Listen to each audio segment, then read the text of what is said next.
All right. Welcome to the first episode of season two of the Nebraska Gentleman. Today we have a guest hailing all the way from California. On her off day, she took this time to be with us. We appreciate her. She is a licensed mental health therapist with her LCSW, an own private practice in Ridgle Consulting. And she provides services for individual and group therapy, as well as mindfulness workshops. Her name is Nia Ridgle. How are we doing today, Nia? I am doing Last name. amazing. Good, yeah. I mean, amazing, especially during this time. We're trying to find those little moments, but I want to thank you for joining me today. And the first question I have for you, I did just introduce, but I want you to elaborate for me and the people watching. What, how would you explain what you do, and how did you get to this part in your career? Yeah, okay, great question. So, a little bit about what I do is I'm a licensed clinical therapist. And basically, I do therapy with people. I work on mindset, I work on healing, and I work on creating new goals. So, what that looks like in the world is a lot of people, they feel like when you, historically, when you had a mental health disorder or illness, it was like this grandiose way of saying that something was wrong with you, you were sick, and you weren't a part of society.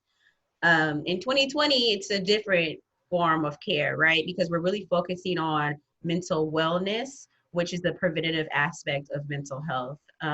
We've come a long way as it pertains to stability and self-care in the form of um, making sure that you're maintained. Kaiser Permanente was actually the first big organization to go global with their wellness piece about preventative care, and they actually did that in the setting of blood pressure. What they realized was that they were spending a lot of money doing surgeries on difficulties and health risk factors that were preventative if people practice better nutrition care and self-management when it pertains to keeping up with their physicals or changing their diet.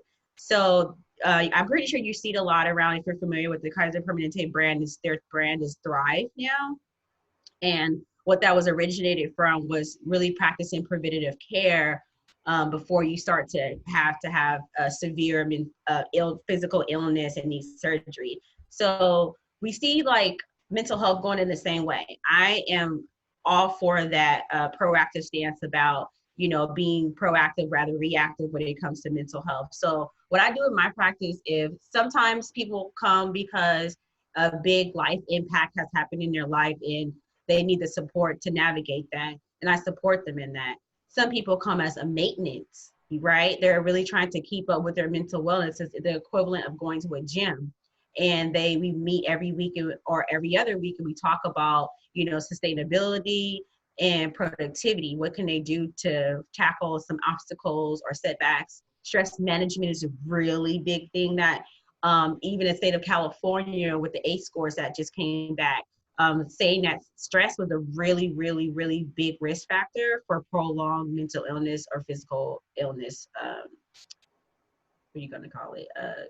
Risk factors. So I'm in that preventative state. So in the big lump sale, that's pretty much what I do. I work at Kaiser Permanente in their virtual fit team, and we're really focused on our high performers, and what's that's around is people who are high functioning, but they all have a mental wellness undertone, whether it be stress, anxiety, and depression. Those are three major factors that we're seeing in the mental health space that just need management. So I work on that team in addition to my private practice.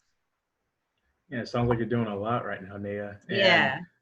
obviously, being a fellow therapist, like you were saying, anxiety and stress are some obstacles people face when entering your services to work with you. What are some of the obstacles you faced on your path to this career, and how did you get through them? Yeah, so I mean, my path in the mental health space, I didn't have a choice but to become a practitioner because I kept falling in alignment with this career field. Um, I came from a huge family that was stereotypically, urban, lower middle class, faced a lot of systemic difficulties, and I didn't realize, but now that I'm a professional, that my mother was struggling with depression. In our community, we call it, she's just in a mood or she's having a bad day, right? What we call postpartum depression in our community, we call it baby blues. So there was those little words being thrown around with no context to it. I really didn't realize that that's what she was struggling with until I got into college and started learning more about the different symptoms of depression. And I realized that my mother struggled with depression. So mental health has always been a part of my life. It's just been undiagnosed. And I think for a lot of people, they do see mental illness in their families, in their world, or even are struggling with it, but they just haven't labeled what they're experiencing yet.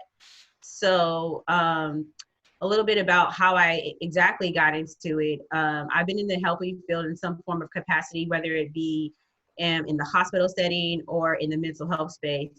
I had a really great mentor. I was working actually at Kaiser Permanente about, I want to say almost 10, 11 years ago. And, we just had a really authentic conversation around like career goals and, what did I really want to do? And I was just, really honest with her. And I told her this isn't really what I wanted to do, but it was something that I felt like I had to do. And so she encouraged me to go back to school. And so I went back to school. And I don't know if they had it at your school when you went to, but it was called the mental health stipend. Mental health stipend? Yeah. Okay. So what that was, it was an initiative. It was a stipend program that basically would pay for your degree if you dedicated 2 years after postgraduate to working in a community-based organization for mental health. That would have been nice. Do you want to shout out your school? Like, sign me up. Do you want to give a shout out to that school? Yeah, Sac State. Thank you, Hornets. Like, definitely set me on the map for my mental health trajectory. But what they were trying to do was they were trying to diversify the mental health space, because even right now we have almost 4% of Black clinicians in the mental health space. Back then it was like 2012 was when I started my master's program. We had less, and so they were trying to really diversify that space because honestly they knew that mental health was going to take a turn because the minority was going to become the majority, and we needed to have representation of our experiences as far as practitioners. And so I didn't know that I was getting that opportunity to be, in this space, but I'm really grateful that I jumped on that opportunity and just really honestly went with my gut feeling around like you should really, because you have to write an essay, do an interview, do all these other things. And I was thinking about, I don't want school loans, but the opportunity superseded itself. Yeah, it sounds like you're in a great position. I want to thank you too, Nia. One, I'm happy that you're in this field too, increasing that percentage, both of us. And then two, thank you for sharing that about your mother. And, you mentioned that and how in our community, it's still a heavy stigma to be going to therapy. What ways have you found it, or what ways have you promoted the idea of really decreasing that stigma of we're Black, we don't need to go to therapy? Yeah, I think that because as Black people as a whole, because there's a lot of pain behind scarcity of resources, they tend to think that if they had access to resources, then the pain would go away, right? So I do a lot of psychoeducation around, in order to maintain the resources, you have to come from an abundance healed mindset versus a scarcity lack mindset, because then you're going to continue to perpetuate the cycles that have been passed down. And so I'm really heavily big on personal development in addition to mental wellness because of that stigma alone in our community. How do you define success in self-care, and what do you do to engage in self-care? Because let's be honest, Nia, our field can be, it could be a lot. We're empaths, and we're taking on a lot of people's burdens, struggles. And as much as we enjoy it, sometimes we also recognize that we need that time too. So again, how do you define success and self-care? So, just like my counterparts and my peers, I really used to chase money. For me, it was like I wanted to open my private practice, work at these hospitals that paid a lot of money. But when I got to the money, I realized my lifestyle didn't fit how I felt. right? Mm. And I think that's a hard thing to recognize, and what some people who are not in a mental health space, they struggle with, because they have these monetary things and these superficial things. But when you sit down, I call them hard truth questions, and ask yourself, like, are you truly happy? I was successful, and yeah, it manifested outwardly that successful people are happy, but interpersonally, I was in a struggle with how I wanted to feel mentally and emotionally. So about 4 years ago, I kind of had like a Jerry Maguire moment in my life. If anyone can Show picture, me. right? So anyone's like familiar with that movie where he just freaking lost it and walked out. Yeah. That's what I did on my life. I literally had a Jerry Maguire moment where I just threw everything up and it was like, who's coming with me? We're like not living like this anymore. Practicing authenticity. I have no idea where I'm going and what I'm doing, but I need someone to come with me. No one came. So you're looking behind you like, where's no, not one person. And I felt crazy, but I didn't feel good. And I was really focused on the fact that I didn't feel good. And so I really dedicated 1 year to like self-care. I went to every single conference. I got a life coach. I mean, I like cut ties with people, created boundaries. And I thought it was like, that was going to be for a year. And this is me being a practitioner in the mental health space at that time. I thought it was just for a year, but it turned into this lifelong journey of sustainability.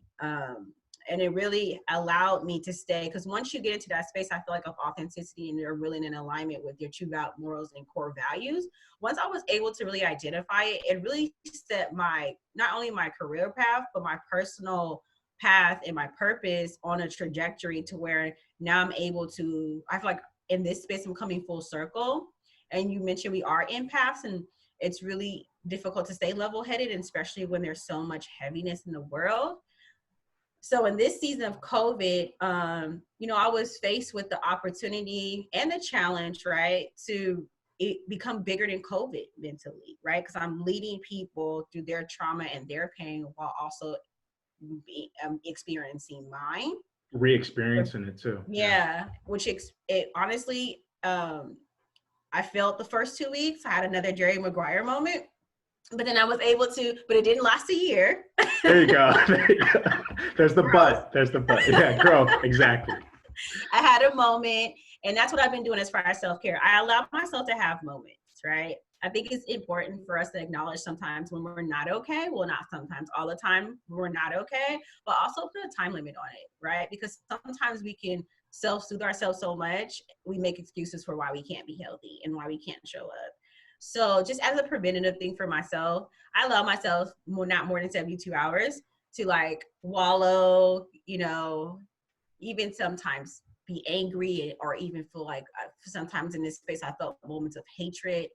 But also reel myself back in and get back to those core morals and values that, before COVID and before, all of these things happened, kept me motivated. And I think that's one thing, like, people who are listening to this podcast should really take away from in this moment, is really digging deep and figuring out your core morals and values, not in the group think mindset, but what is it to you individually. It's very lonely, especially if it clashes against your normal. It'll help you keep you grounded. Also, it'll make you just feel better, right? It'll make you feel better. Like, not group thinking doesn't feel good. And so in this season, I've had to give myself moments. I used to be an avid gym goer, but I don't even go to the gym anymore that much because I'm so focused on my mental and emotional well-being that I really just do self-care things. Like I watch what I eat more because I'm not able to exert that energy in the gym. So I'm really mindful about like putting whole foods into my body. Not as much cheesecakes or anything. Not as much, because I had said like, okay, I'm going to the gym on Monday. That like isn't an option because I'm going through a lot of emotionally, and so I feel like the gym was a privilege I didn't really feel like I had. I mean, that was a privilege, but I realized it is, and like I'm just not the type of person to do in-home workouts. So I do a lot of walking. I do a lot of meditation, and so just even moving from that physical space of wellness into that mental space of wellness has really supported me around that. I drink a lot of water, and I rest as much as I possibly can. And two, when I'm feeling anxious or anything, I'm learning to sit with myself, right? And so I feel those emotions instead of being anxiety and provoked, and then wanting to then project them out on people. I'm learning a lot about emotional intelligence and navigating that space, which is, it wasn't taught to me. So as an adult, I'm having to learn how to navigate it. There was a ton of knowledge you dropped in. I'm very thankful for it. And that last piece, I think, really connects with the work you do now, which is mindfulness, being able to Mm-hmm. sit with that. And the individual versus group thinking, what I'm learned, I think, from you is that the group thinking may satisfy you, but it's only short term. Really Yeah. thinking of what you value is what will turn into long term fulfillment that we've all been longing for. And then another takeaway um, that you mentioned as well that I wrote down was the really taking that step back. Just because we're good at something does not mean that that will alone provide us the fulfillment. And that kind of that Jerry Maguire twice epiphany that you had.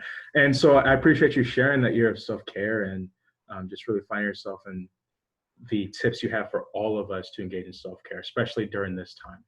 So my next question for you, Nia, are there times, being a Black female in America, especially when we get reminded with things such as, the deaths and the murders of Breonna Taylor and George Floyd, are there experiences you have had that have reminded you that I am a Black female, that you feel comfortable sharing, or advice you would give to people moving forward that look like us during this time?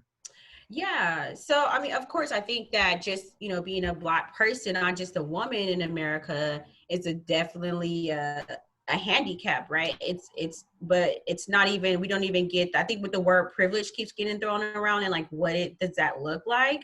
And I think in this space, in our world right now, that's being brought to the forefront, because a lot of people, they really don't have the understanding consciously to really understand that, the plight of the Black experience in America. And honestly, like, with bittersweet in my mouth, and I hate that it took so many people losing their lives and so much injustice to bring this issue to the forefront. But I really feel like now, since we have the ability to sit still, like the world that we know is shut down. There's a new level of consciousness being peeked into our minds, and we're having to sit with the fact that, we're not okay. And we've been operating and normalizing a system that has been oppressive, even though it's not overtly oppressive. There are double-minded consciousness that goes into the Black experience. And I'm saying for anyone, of African descent who's listening to this podcast, I would say, you're being triggered emotionally, mentally, and we're acting out physically. So how I'm seeing this with my clientele is, if you've had some form of past neglect, abuse, or trauma where it left you powerlessness, that's coming to the forefront. And we're acting that out. And that's why you see the riots going on. It can't be civil protest because there's pain, right? And they're really just triggered, and their trauma is triggered. And it's so much a surge and rush of energy that we see that manifesting into the streets, right?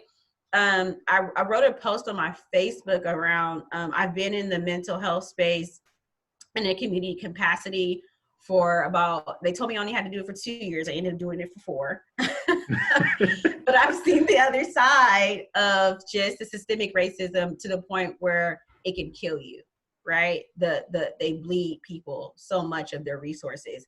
And what we're seeing is we're seeing people who have gotten the short end of the stick now feel like they have their opportunity to go get the things that they always wanted that they couldn't afford. So that's why you see people breaking into stores, stealing things out of Target. We can just pull away from our consciousness and our mindset and really step into those places of those people who are in really, really experiencing true disadvantage, in the point where their own basic needs are not being met. This is the opportunity that they've been praying for, honestly, to be able to go in a store and take things for free. And that's why they're willing to risk their lives over it, because they don't know when they'll be able to get this chance again. But that just speaks to our systemic oppression when we deprive people so much that they resort to an act of violence in order to get those basic needs met. If we didn't live in a country that manifested that, that wouldn't be our experience. So how that's bringing it up for me, where I was triggered at, I shared before, I came from a low economic background, and the only thing that made my family middle class is because my mom knew how to work her resources, right? And so we didn't have to go without too much, but we still were dependent upon systems in order to sustain that our stability. It wasn't something like, you know, my mom and dad went out, they worked. Like, no, they learned how to hustle the system and they supported their kids through that. They passed that down to us, and then we learned how to work the system, and then we pass that on to our kids, right? And so it's a systemic for me. So what I'm seeing, what's coming up for me is just, like I said, I'm checking in with that sense of like hopelessness and powerlessness that I felt as a child.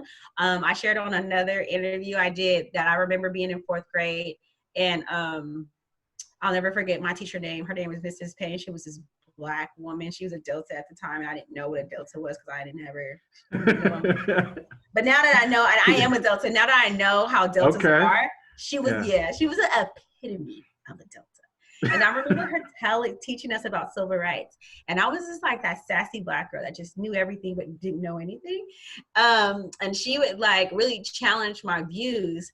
And so when this COVID thing happened and then the George Floyd situation happened, I reverted back to being that 4th grade little girl who said, if I had that opportunity, if I was in there, I was gonna do that. And then I remember Mrs. Payne telling me, but you're a 4th grade little girl.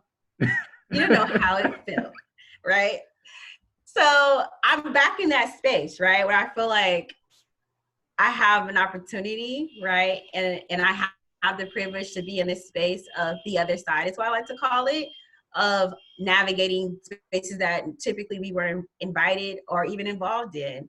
And so with my platform, what I've allowed myself to do in order to, you know, make space for that 4th grader little girl is speak my truth, right? But do it in the most loving, kind way, because I also understand that that 4th grade little girl didn't have anything to lose. This 4th grade little girl has way more to lose. Like, I'm not trying to go to jail or anything, but I still keep that same energy. Like, you know, even with doing this podcast, like I want to be as transparent and authentic as I possibly can so that people understand that we're all in this together. There's no division, you know, like there's equality or nothing. Drop the mic. Yeah. And I would say that's all you have been during this, is very authentic and genuine. And thank you for bringing us back to that 4th grade Nia, and taking parts too, not just through the, you know, the trauma and the fact of being triggered from our past, but also taking elements that can be useful for today.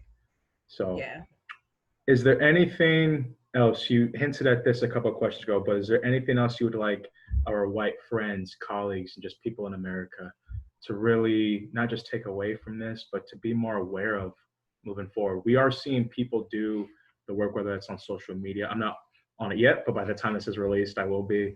But just hearing, I don't know about you, but I've had my white friends reach out to me and white colleagues. I'm just curious to learn, what is it that you think is important for all of them to be more aware of moving forward after this time in history? There is no right way to talk about justifying murder. There is no right way to talk about that.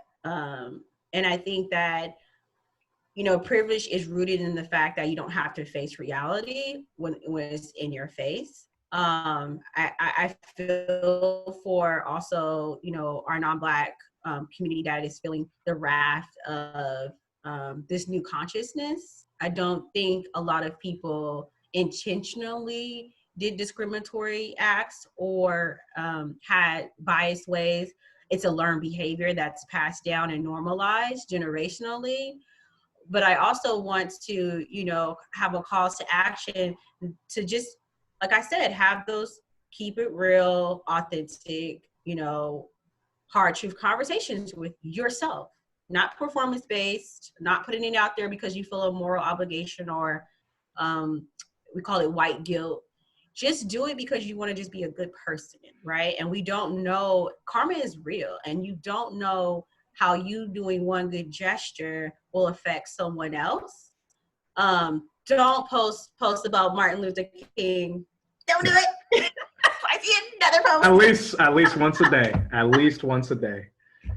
Man, you said really it right do there. the work and talk and speak to. There's so many other people other than Martin Luther King and Malcolm X and those figures that were splattered across our history. There's so many other revolutionary people that have paved the way, and they're still current to this day. So just do your homework. You know, really tap into what it is bringing up for you. You know, if this is a sense of powerlessness for you, trace it back to how you feel, because I strongly believe that we have such a backlash from our non-Black community as far as order is because there is a sense of grief and loss of them having to give up or acknowledge a new system or a new normal, and that could really be intimidating and trigger. So if that's a place that they're sitting in or they're experiencing, then explore that or get help with it, because that is a form of trauma. There is a form of neglect, and it can lead to other mental health issues, i.e., I feel like racism is a mental health disorder. Absolutely. Absolutely. Yeah, so a ton of great points that you made today, Nia, and knowledge that not only for listeners who will watch this and listen, but also for myself. Some of those being, if I'm not okay during this time or at any time, it's okay. Yeah. To give yourself that time to really sit in those emotions, but also have the hope that things will get better. You gave great advice on what we can do during this time too for self-care and things that you're doing. And as well as just at the end of this, for especially our white listeners, really thinking of what is it that makes a good person and go with that, follow that. And then along with, if we're not okay, seeking that help through people like us in therapy. So Nia, I'd like to now finish off. You mentioned a Facebook post earlier. Where can we follow you and reach out to you, whether that's for therapy, just advice, tips, or just to learn more? Yeah, so I have a huge following on LinkedIn. I really love supporting healthy leaders. I think healthy leaders are crucial to a healthy community. So you can follow me on LinkedIn, my first and last name, Nia Ridgle. If you're looking for a licensed therapist, I do telehealth. I did telehealth before COVID, so I'm already acclimating into that platform and that system. You can reach me at ridgleconsulting.com. I also have a men's group exclusively for Black and Brown men who could use the support during this time. It's been amazing. We really focus on mental and emotional intelligence and leadership, whether it be in the home or in your career field. Let's see some other things. I do a lot of things that I promote on my Instagram at Ridgle Consulting. And my private Facebook page at Nia Ridgle. Like, you can follow my private Instagram too. I'm really transparent. I feel like if I want to be working with a person, they need to know my life, right? They need to know my philosophy. They need to see how I take care of myself outside, because there's a lot of unhealthy helpers. And so it's really important, even if I'm not the therapist for you, that if you are looking for a therapist, do your research before you go to someone, because at the end of the day, we're all humans. We're all imperfect. We just have the responsibility and the opportunity to heal people in these healing spaces. Absolutely. And again, that's Nia Ridgle, Nia space, first name, last name, Ridgle, Ridgle. Yes. And her website is ridgleconsulting.com, where she has all the information she just shared with us as well. And Nia, I want to thank you again for your time today. I look forward to not only learning more when I review this and replay this back myself, but also continuing the conversation with you on how we can continue to, learn more from each other, the dialogue, and how we can continue to spread it, across people that know us and may build a relationship with us after today. So again, thank you, Nia. Thank you so much.